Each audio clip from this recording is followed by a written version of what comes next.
look.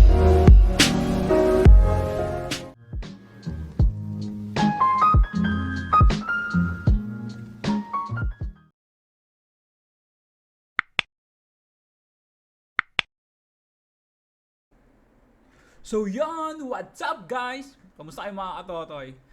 So yan, nandito na naman tayo sa bagong content kung saan magre-review tayo ng isang action camera. Kung saan, eto na. Ang GoPro Hero 9, no? Medyo, yan guys, nakita nyo, medyo nabuksan ko na, syempre. Chinek namin to kanina nung binili. So, ayun, salamat sa dad ko, no? Sa kanya kasi ito eh, no? I-unbox lang natin, no? Yan. So, ano bang meron dito, no? Buksan natin, guys. Yan. So, yan. Unang-una nyo guys makikita. Yan. Ayan, ito. Yan. Kita nyo ba? Yan. Ito yung lagayan niya, no? May lagayan na siya. Hindi katulad ng mga previous na GoPro. Wala pa siyang lagayan, no? So, dito, pag pinurchase mo siya, may kasama na siyang lagayan. So, yun. Open natin, guys. Pakita natin. Op. Iyon. So yan, ito yung mga kasama niya sa box, no. Meron tayong manual. Ayan. Manual, yan guys. Tapos yung GoPro itself. No, yan. Tapos charger. Ilalabas natin mga katotoy. So, ito guys, manual. Tayo. Yung yan, stickers, GoPro sticker.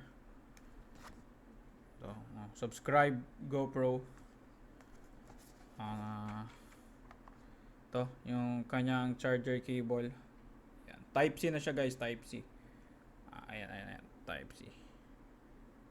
Type C. Tapos yung mount, adapter mount na ito. Chin mount. Pwede ring helmet mount. Depende sa'yo kung sa tuktok, sa may chin. Yan. So, ito yung adapter niya. Yan, kasama ito lang. Tapos, syempre, yung camera natin. Yan. GoPro Hero 9. So, ano bang meron dito sa GoPro Hero 9? No? Meron siyang new front display. Kung makikita nyo guys. Ito. Yan. May front display na siya. Tapos yun, plus 30% battery na siya.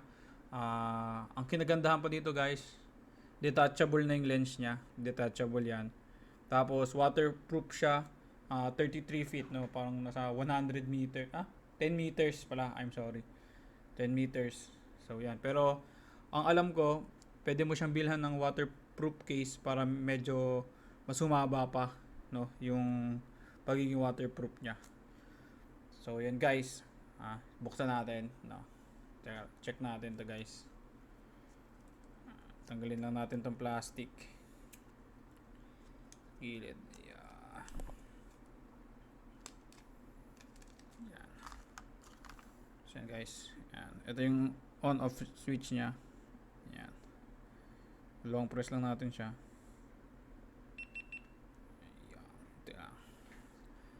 Iyan guys, nakikita nyo ba ako guys? Iyan, no? So yan, naka-off pa yung ano niya, yung front display niya. Aayusin natin to guys, no?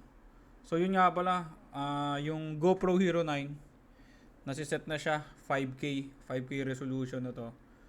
So guys, ipapakita ko sa inyo guys kung saan. So yan guys, no? Ito yung pinaka, pag binuksan mo siya, ito yung pinaka primer na ano niya, makikita nyo. Meron dyan nakalagay, 2 times zoom wide.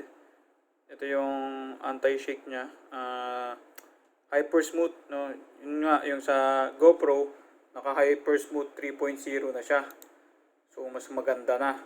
Yung resolution niya, yan sabi ko nga kanina guys, pwede mo na siyang iset 5K, 4K, 2.7, 1440p. Tapos 1080p. So paano mo ba ma-check? So yan, nakalagay tayo, nasa standard tayo, no, 4K with 60 frames per second. So, yan. Dito mo siya babaguhin. Yan. By the way, touchscreen na nga pala itong GoPro Hero 9 natin. Ayun, so, yan. Resolution. FPS. Touch mo lang. Yan. Pwede mo siyang iset dito. 5K. Yan. So, yan. Andito yung frames per seconds natin sa baba. 24, 30, 60, 120 hanggang 240. No? So, andyan 5K, 4K, 2.7K, tsaka 1080p. No? So, yan. Pero, syempre, the higher yung resolution, no? The higher din ang lakas siyang kumain ng battery. So, yan. Break lang ulit natin sa 4K na 60. Yan, guys. So, yan. Makikita nyo dito pala. So, yan. Ito yung naka-standard siya. 4K resolution with 60 Hz frames per second. No? Tapos, naka-hyper smooth siya. Naka-boost. Pwede mo rin siyang i-edit. Yan. Kung gaano ka ano yung ano mo. So, yan. I-edit nyo na lang yung ibang settings, no? And may cinematic rin siya, 4K na naka 30 cinematic view. Ayan, activity, slow-mo. Oh, yan, cinematic natin. Yan. Oh, okay din yan. Tapos, activity mo ito, ang gyro. Hyper smooth. Oh.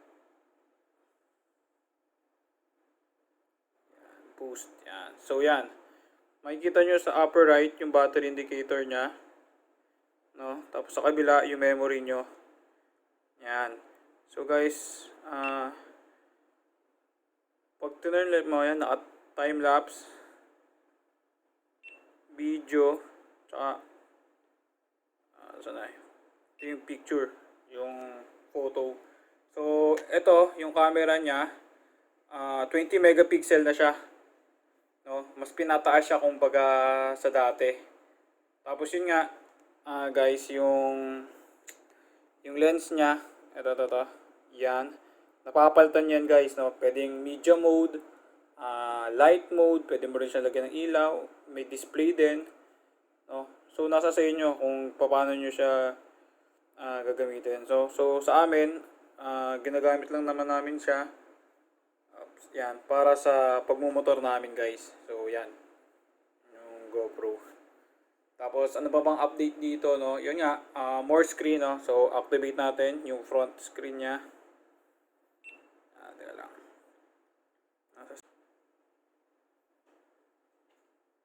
Yan, guys. Front screen options.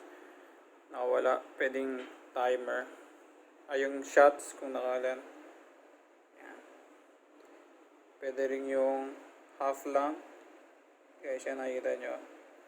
Tapos pwedeng full screen. Ayan, guys. Yan. So, para mas makonsume natin, kasi nga, naka-chin mount lang naman siya, ino-off natin yan, guys.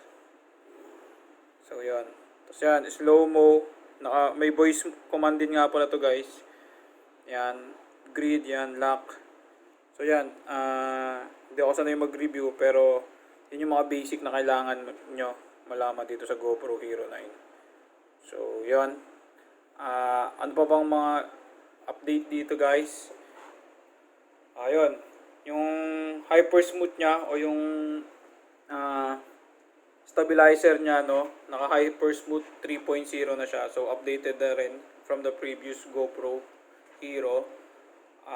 Yung slow-mo nya, 8 times, pinaka-maximum, no?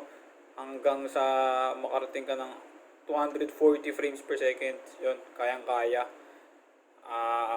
Mas, yung time-lapse nya, yung time-wrap nya, 3.0 na rin yung version nya, no? Mas accelerated rin. Mas pinaganda rin ni GoPro. Tapos, yun, may live burst din siya. Good for streaming, capturing videos, no, yung mga moment, no. So, yon, guys.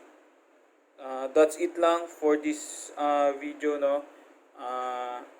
yun, sana may nalaman kayo na onting ah, kaalaman tungkol dito sa GoPro Hero 9, no, na bagong nilabas ni GoPro. So that's it guys, ipapakita ko sa inyo guys yung sample na kuha ni GoPro, no. Yan, papakita ko sa inyo guys, eto na.